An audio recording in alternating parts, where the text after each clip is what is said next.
Hey guys, welcome back to the channel. Today we have a 2015 Chrysler 200 and we're going to do a simple oil change. So last time we did an oil change, it was on my Nissan Xterra. This time it's going to be on a car. So it's a little bit different because I had plenty of access to get to the oil filter on my Xterra, but this one I'm going to have to use the jack, and we're going to have to do it differently. I've never seen this kind of car before, so we're going to evaluate it first. And we'll do that right when we come back.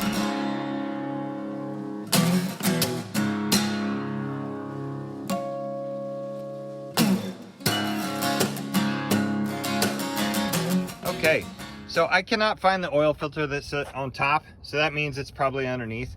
But what we do need to know is the filler cap here, 0W20 oil, and that's exactly what we got. And the oil dipstick is right here. So, all right, so if you look here, we're on an inclined surface. So what I told the owner of the car to do is to angle the back end up, so that way when we raise this side, it's going to be a level car. And when you want a more or less level car when you change the oil, you don't want any oil staying in the pan. Okay, so here's how you jack this particular car. Any car, you're going to want to look for this little arrow right here. The little arrow tells you where it's safe to jack the car at. And upon looking for the oil filter, I'll show you where it is. It actually says oil filter right here. So we're gonna access this, and then I'm assuming, yes, it says oil drain right here. So what we'll do is we'll probably move the jack to this side, and that way we can access all the things we need to access. All right, so accessing oil filter, you just pull this to the left and it'll drop right out. All right, and inside there is an oil filter, plain as day. Okay. Next, we're gonna access the oil drain in similar fashion. Here it is. Sorry about the shaky camera, but there's only so much I can do. Well, I just lost my flashlight. I'm sorry, I just lost my screwdriver. Here we go. You don't need to see that, but there it is if you need to see it. There you go, oil drain.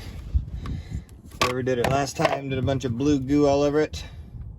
It's dry, it's doing its job well. Okay, so I have taken the drain bolt a little bit loose. So you just finish it out. You finish it out. Actually, I gotta take this drain loose here first, otherwise I'm gonna fill up that part with oil. That wouldn't be good. Okay, here we go. Drain bolt. And almost out. There we go.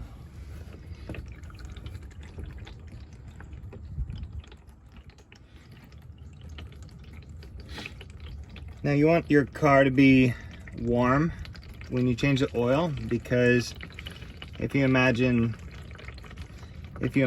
butter, how it's hard to spread on bread when it's cold, and then when you warm it up in the microwave, or if you let it set out, its viscosity changes, so it's easier to spread. Same thing with oil. You want to get it warm before you start changing the oil, that way more of it comes out. I'm just gonna leave that draining, and while I get something to clean my hands with. Okay, so it took a while for it to stop draining. So what we're gonna do is we're gonna put the drain plug back in. We're gonna make sure everything's clean. It's actually still dripping. And then what we'll do is clean the hole, and we're gonna tighten it, but not to where nobody can get it off later. We're going to tighten it to where it stops, and then we're going to go just a tad bit more. You don't need the drain bolt to be completely tightened beyond all torque ratings of a torque wrench, okay? Because there's no pressure. There's no pressure on the drain pan. It's mostly just sitting there, okay? So anyway, let me put that bolt in, and then we're going to work on the oil filter next. Okay, so like always, write your mileage on the oil filter. That way That way you know when you changed it. And if you just pop the little access panel, you can tell. All right, so next thing we're gonna do is, since this O-ring right here is real dry, we're gonna get a little bit of oil and we're gonna put it on that O-ring. Plus, we're gonna verify that the old O-ring came out with the oil. So let's see, with the old filter, and see, it's on there. But we're also gonna verify to make sure that we don't have remnants of an old O-ring underneath there, okay? So let's have a look.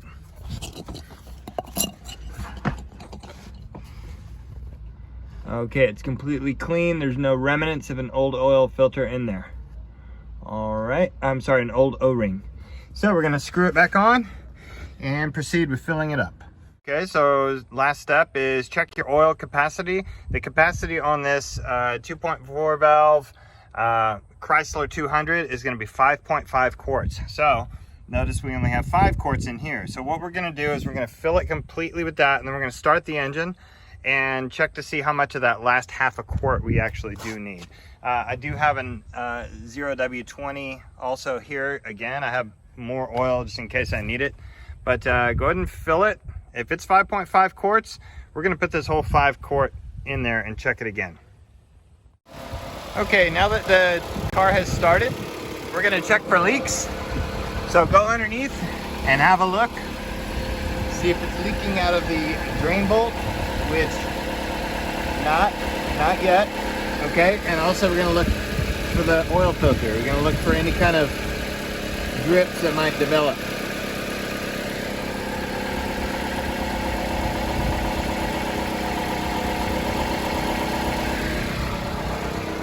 Looking good so far, but we're gonna verify that it's not leaking by running it for a little bit.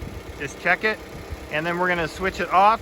Check the oil on a level ground. So I'm gonna down jack it just a little bit to where it's level, because right now this right here is level. So as you can see, the top of the passenger side is a little bit too high.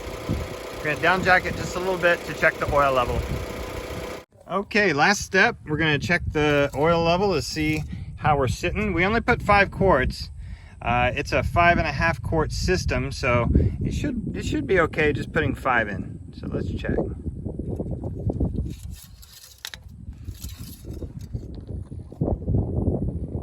All right, we're sitting at right in the middle of the crosshatch. Right in the middle of the crosshatch. So, perfect. All right, so next time we'll see you on I Just Fix It Myself. We'll do something else.